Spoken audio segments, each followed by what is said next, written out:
السلام علیکم ورحمۃ اللہ وبرکاتہ۔ میں میم الف شیخ معاون معلم ضلع پریشد اردو پرائمری و ہائی اسکول تیر ضلع عثمان آباد۔ عزیز طلباء، آج ہم اردو کمار بھارتی کی 9ویں جماعت کی کتاب سے حصہ نظم میں پہلی حمد، جس کو ہم نے اس سے پہلے ویڈیو میں ترنم سے پیش کیا تھا، آج ہم اس نظم کے اشعار کی تشریح اور خلاصہ پیش کرنے جا رہے ہیں۔ اس سے پہلے کہ ہم ایک ایک شعر کی تشریح آپ کے سامنے پیش کریں، پہلی بات کے ذیل میں کچھ باتیں آپ سے عرض کیے دیتے ہیں۔ ہم اپنے سروں پر اونچا آسمان اور اس میں چمکتے ہوئے سورج، چاند، ستارے دیکھتے ہیں۔ انہیں کس نے بنایا ہے؟ دن رات بدلتے ہیں، گرمی، سردی اور بارش کے موسم آتے جاتے ہیں۔ زمانے کے ان موسموں کو کون بدلتا ہے؟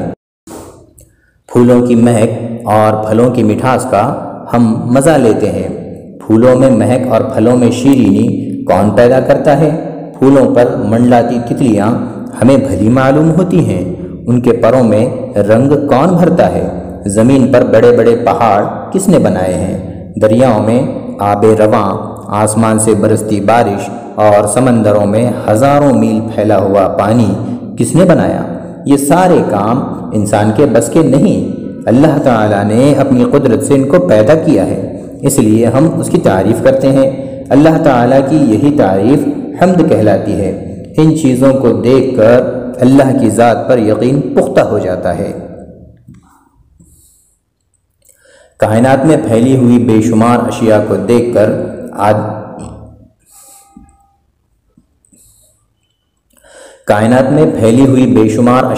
دیکھ کر آدمی حیران ہوتا ہے، اور اسی حیرانی میں بے ساختہ اس کی زبان اللہ کی تعریف کرنے لگتی ہے۔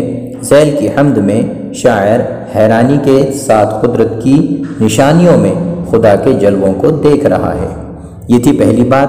آئیے طلباء، آج ہم جو حمد پڑھنے جا رہے ہیں اس کے شاعر محترم جگناتھ آزاد، ان کا مختصر سا تعارف آپ کے سامنے پیش کر دیں۔ جگناتھ آزاد دسمبر 1918 میں غیر منقسم پنجاب یعنی قدیم بھارت، جو تقسیم نہیں ہوا تھا آزادی سے پہلے کا بھارت، 1918 میں پنجاب کے شہر عیسیٰ خیل میں پیدا ہوئے۔ ان کے والد تلوک چند محروم اردو کے مشہور شاعر تھے۔ جگناتھ آزاد نے فارسی ادب میں ایم.اے کرنے کے بعد صحافی کی حیثیت سے اپنی خدمات کا آغاز کیا۔ تقسیم ہند کے بعد وہ ہندوستان چلے آئے اور ماہنامہ آج کل کے نائب مدیر مقرر ہوئے۔ سرکاری ملازمت سے سبکدوشی کے بعد جموں یونیورسٹی میں شعبہ اردو کے صدر کے عہدے پر فائز ہوئے۔ ان کے تقریباً 15 شعری مجموعے شائع ہو چکے ہیں، جن میں بے کراں، وطن میں اجنبی اور ستاروں سے آگے مشہور ہیں۔ علامہ اقبال کی حیات و خدمات پر تحقیقی اور تنقیدی کاموں کی وجہ سے آزاد کو اقبالیات کے ماہرین میں شمار کیا جاتا ہے۔ اقبال اور مغربی فلسفہ ان کی اہم کتاب ہے۔ 24 جولائی سن 2004 کو جموں میں ان کا انتقال ہوا۔ یہ تھا مختصر سا تعارف جگناتھ آزاد صاحب کا۔ تو چلیے ایک ایک شعر پڑھ کر ہم اس کی تشریح کیے دیتے ہیں۔ شاعر اس نظم کے مطلع میں کہہ رہا ہے: رنگ و بو تک تجھے دیکھوں، رنگ و بو تک تجھے دیکھوں کہ خزاں تک دیکھوں، میں تیرا حسن جو دیکھوں تو کہاں تک دیکھوں۔ شاعر کہہ رہا ہے کہ اے میرے پروردگار، اے میرے رب، اے رب تبارک و تعالی، میں تجھے تیرے رنگ کو بہار کے موسم میں دیکھوں یا خزاں کے موسم میں دیکھوں۔ اے اللہ، میں تیرا حسن کہاں کہاں دیکھوں؟ تو مجھے یہ بتا کہ میں تیری قدرت کے کرشمے اور نظارے کہاں کہاں دیکھوں؟ اپنے ماحول میں دیکھوں کہ ستاروں سے ادھر؟ تو ہی تو مجھ کو نظر آئے جہاں تک دیکھوں۔ کیا میں اپنے آس پاس دیکھ رہا ہوں یا میں دور آسمانوں میں ستاروں کی طرف دیکھ رہا ہوں؟ جھلملاتے ستاروں سے پرے یعنی ان سے بھی آگے اگر میرا خیال جاتا ہے تو وہاں تک بھی اگر میں تجھے دیکھ رہا ہوں، یا میں اپنے آس پاس دیکھ رہا ہوں یا میں دور ستاروں سے بھی آگے دیکھ رہا ہوں، تو اے میرے مالک، اے میرے رب، مجھے تو ہی نظر آتا ہے، تیری ہی کاریگری نظر آتی ہے، تیری ہی قدرت نظر آتی ہے۔ موج دریا کی قسم، باد بہاراں کی قسم، تیری رفتار کو اب اور کہاں تک دیکھوں۔ اے اللہ، میں دریاؤں کی موجیں دیکھوں یا ان کی قسم کھاؤں؟ باد بہاراں یعنی بہاروں کی ہواؤں کو دیکھوں یا ان کی رفتار کی قسم کھاؤں؟ یہ ایسی تیز و تند چلنے والی لہریں اور ہوائیں، ان کی قسم میں کھا کر کہتا ہوں کہ تیری رفتار کو اب کہاں تک میں دیکھ سکتا ہوں۔ ان کی رفتار کے آگے میرا دیکھنا بالکل بہت معمولی سا ہے۔ اے اللہ تبارک و تعالی، میں جہاں جہاں بھی دیکھتا ہوں تیری ہی قدرت کے کرشمے نظر آتے ہیں۔ موجوں کی دریاؤں کی رفتار میں اور ہواؤں کی رفتار میں تیرا ہی جلوہ مجھے دکھائی دیتا ہے۔ آج تک تجھ کو جو دیکھا تو یقین تک دیکھا، اب تمنا ہے کہ میں تجھ کو گما تک دیکھوں۔ اے اللہ تبارک و تعالی، میں نے دنیا میں جتنی بھی چیزیں دیکھی ہیں، میری اپنی آنکھوں سے میں نے جو کچھ بھی نظارے دیکھے ہیں، ان کو دیکھ کر میں تیری ذات کے ہونے کا قائل ہوا۔ میں نے اس بات پر ایمان لایا کہ جن چیزوں کی کاریگری تو نے دنیا میں سجا رکھی ہے، یقیناً ان کا بنانے والا تو ہی ہے۔ اسی لیے میں تیری ذات پر ان چیزوں کے ذریعے سے ایمان لایا ہوں۔ اب میری یہ تمنا ہے کہ میرا جو خیال اور میرا جو گمان ہے، وہاں تک میں تجھے دیکھنا چاہتا ہوں، کہ میں اپنے دل سے تیری ذات پر یقین کرنا چاہتا ہوں، اور میں اپنے دل کی گہرائیوں میں تیرے ہونے کا یقین سمونا چاہتا ہوں۔ صبح کا نور، شفق شام کی، ظلمت شب کی، میں تیرے حسن کے 100 رنگ کہاں تک دیکھوں۔ یہ دن رات کا جو تبدیل ہونا ہے، دن میں صبح کا نور ہے اور شام جب ہونے لگتی ہے تو مغرب کی سمت میں سورج جہاں غروب ہو رہا ہے، وہاں سرخی جس کو شفق کہا جاتا ہے، اس کو جب میں دیکھتا ہوں، یا پھر جب رات ہو جاتی ہے تو رات کے سناٹے میں تاریکی جو عیاں ہو جاتی ہے، چاروں طرف اپنے آپ کو چھا دیتی ہے، تو یہ جو سارے جلوے ہیں اے اللہ تبارک و تعالی، یہ تیری ہی کاریگری کے حسین تر مناظر ہیں۔